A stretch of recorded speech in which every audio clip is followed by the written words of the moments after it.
Y entonces como que no nos complementábamos. Él hacía en idioma y yo con cada que podía en castellano lo hacía. Entonces trabajamos traducción, lo recuerdo hasta en hotel, a veces desde la larga reunión del día volvíamos al hotel para continuar con el trabajo. La mayor parte de donde trabajamos con mi papá es en lugares donde hay evangelización, que mi papá era pastor y entonces sí, todo se relacionaba con eso. Y las historias fantásticas del Nuevo Testamento, esos son las que más atrapan a los chicos. Entonces, ahí que el chico sienta necesidad de querer aprender, vemos la exigencia de tener que escribir. Ya participé en el segundo libro de una serie de 5 libritos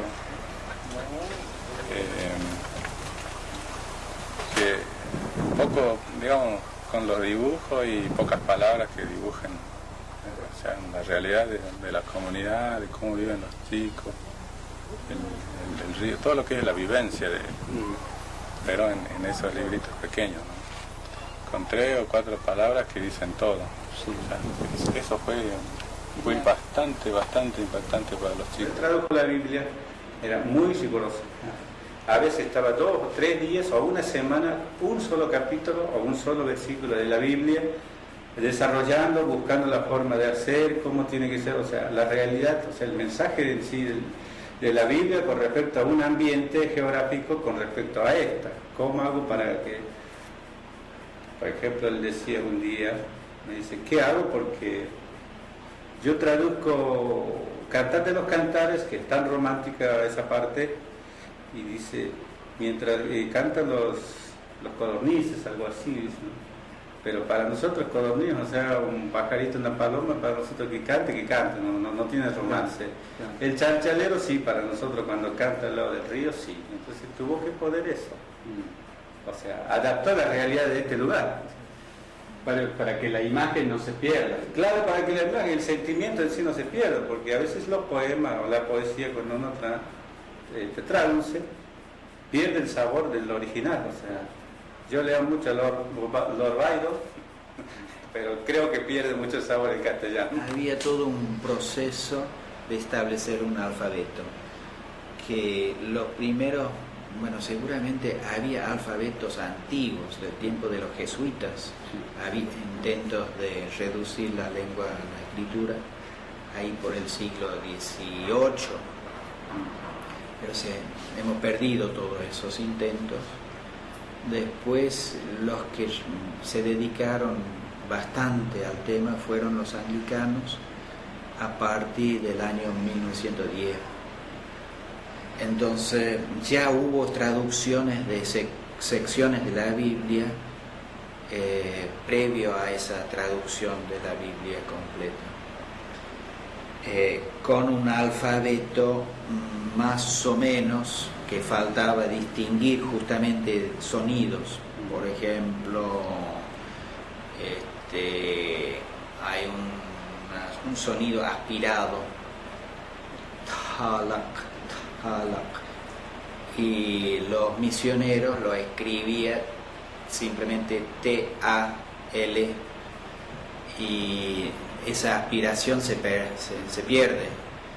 Cuando vino el lingüista Roberto Lund, trabajaba mucho los sonidos, aclarar cuáles son los sonidos, y él hizo una primera aproximación en base a el alfabeto que ya se estaba usando, y luego en ese proceso sí participaba. En el año 98 se organizaron una serie de reuniones a las que fueron delegados de los diferentes dialectos de Ullín, porque son muchos, y Juan fue muy activo en todo ese proceso, fue muy querido por Roberto, el lingüista, trabajaban en ese tiempo muy juntos, y en esas reuniones se llegó a un consenso que letras, qué representaciones gráficas usar para cada sonido. Y en base a eso luego se hizo la traducción final. O sea, se tenía una traducción, pero se conformaba la ortografía a esa ortografía que se había consensuado en Morillo, Salta. Creo que el momento en que se hizo la presentación de la Biblia fue un acontecimiento muy tocante para él, y ese día yo me acuerdo cuando estuvieron ahí haciendo el acto de la presentación de la Biblia, realmente estaba con lágrimas en los ojos, bueno, él y todos, porque realmente era un acontecimiento muy importante, ¿no? Entonces, ahora, en algunas otras lenguas, por ejemplo, tienen la palabra de Dios, pero una parte, o sea, el Nuevo Testamento, que por lo general es más corto y lo más habitual, pero en este caso era la Biblia entera, ¿no? Desde el Génesis hasta el Apocalipsis. Entonces era tener algo completo que no se da en muchos casos. Tiene una llegada bastante amplia. En Salta se usa, en Formosa, se usa también en la provincia de Chaco, comunidades ahí. Hay también wiki en Bolivia, sobre la costa del río Pilcomayo. Ahí ellos han hecho una traducción del Nuevo Testamento. Otros misioneros trabajaron ahí y tiene una ortografía un poco diferente, una traducción distinta. Pero también he visto que se usa la Biblia allá, la Biblia que participó Juan. Lo cierto es que por las diferencias de dialecto, algunos grupos se sienten más identificados con la forma en que se tradujo, y otros grupos menos identificados porque no participaron tanto en la traducción. Por ejemplo, los grupos de las lomitas, que tienen un dialecto bien distinto, no figura, digamos, ciertas expresiones, formas de hablar y sonidos propios de ellos, como los de Nueva Pompeya. Pero toda esta zona hacia el Pilcomayo, Salta, tiene mucha aceptación. Ahora no es más imposición, es decir, es convivir, compartir la fe, las creencias, la cultura, la vida.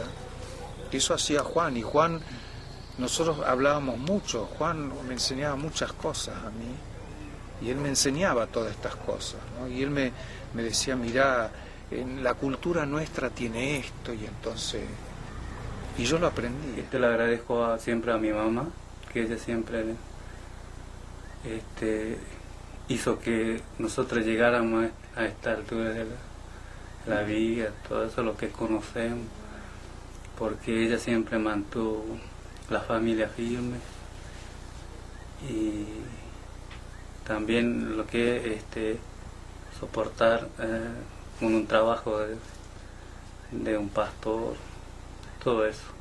Entonces, siempre yo agradezco a mi mamá por todo lo que hizo ella, o sea, para nosotros. Y esto de ejercer un trabajo que no te da plata, como se dice. Siempre tuvimos algunos choques con lo de la iglesia, ¿no es cierto? Porque mi padre siempre fue un pastor que siempre trabajó y que nunca tuvo remuneraciones alguna. Jamás, eso lo digo yo siempre. Mientras que algunos sí lo tienen, porque sin eso ellos no trabajan. Entonces eso para mí yo diría que es la cara oscura de lo que es el anglicanismo, porque siempre se mantuvo con el anglicanismo. Y eso le puede doler a muchos, pero yo francamente le digo que porque nosotros lo vivimos, lo sufrimos, carne propia. Cuando el último trabajo que hizo es la traducción de la Biblia, porque se notaba su inteligencia, su conocimiento. No sé, para mí que, por ejemplo, no hay otra persona igual que él. Así siempre, por ahí escucha a alguien que hable y siempre recuerda a él que le resultaba fácil las cosas, decir las cosas. Y en la iglesia era un poco triste porque había muchos problemas, por ahí no le daban lo que él quería, que tenía que servir a la iglesia, y era un problema y todo, y me entristeció últimamente porque creo que no le valoraban como era. Lo que es trabajar día y noche en la traducción, sin conocer una remuneración, no sé. Entonces eso es lo que uno puede destacar más, la devoción, el sacrificio, la entrega, el amor por el trabajo. Desgraciadamente los pastores a veces no se dedican porque no tienen trabajo, no tienen ingresos. Yo digo porque estuve en las comunidades y hay momentos que ellos van a la iglesia, un evangelista toca la campana, lee rápido la Biblia y no predica bien porque ya está pensando de ir a buscar un conejo, miel en el campo, vuelve a la noche y trae algo. Entonces, yo con mi viejo sí le dije una vez, ¿cómo se puede hacer esto? Porque esa es la realidad. O sea, ¿cómo se puede solucionar esto? ¿Se soluciona o no? Volviendo a lo que era Alberto González, él agarraba su bicicletita y se iba comunidad por comunidad. Nunca tuvo problema con los misioneros, digo misioneros de los ingleses que estaban atendiendo el tema. Él iba cuando quería, pero lo mismo él predicaba. Cuando estaba en nuestra casa en Santa María, de repente un día dice, y ese totalmente nowichi. Si uno está en la casa de otro, uno espera recibir la hospitalidad de esa persona. Dijo, Cristóbal y Elena, yo voy a cocinar hoy día. Así que necesita, no se preocupen, yo voy a ver todo. Y entonces, bueno, nos despreocupamos. Él consiguió un pescado, consiguió especie, verdura, diferentes cosas. Yo nunca supe, era un chef de primera, hizo una sopa de pescado de lo más rico, y en un sentido ese refleja algo de Juan, lo inesperado, las cualidades que tenía, que no hacía alarde, ¿no? Yo no iba a saber. Invirtió las reglas, él cocinó, claro, no nosotros, y que quedamos todos muy contentos. Digamos, además de todas estas condiciones, que era un hombre justo, un hombre bueno, un hombre, digamos, un pastor, era un predicador.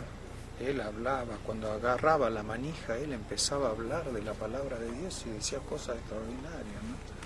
Le salía de adentro, es decir, era un hombre convencido, un hombre que rezaba mucho. Rezaba, yo hacía un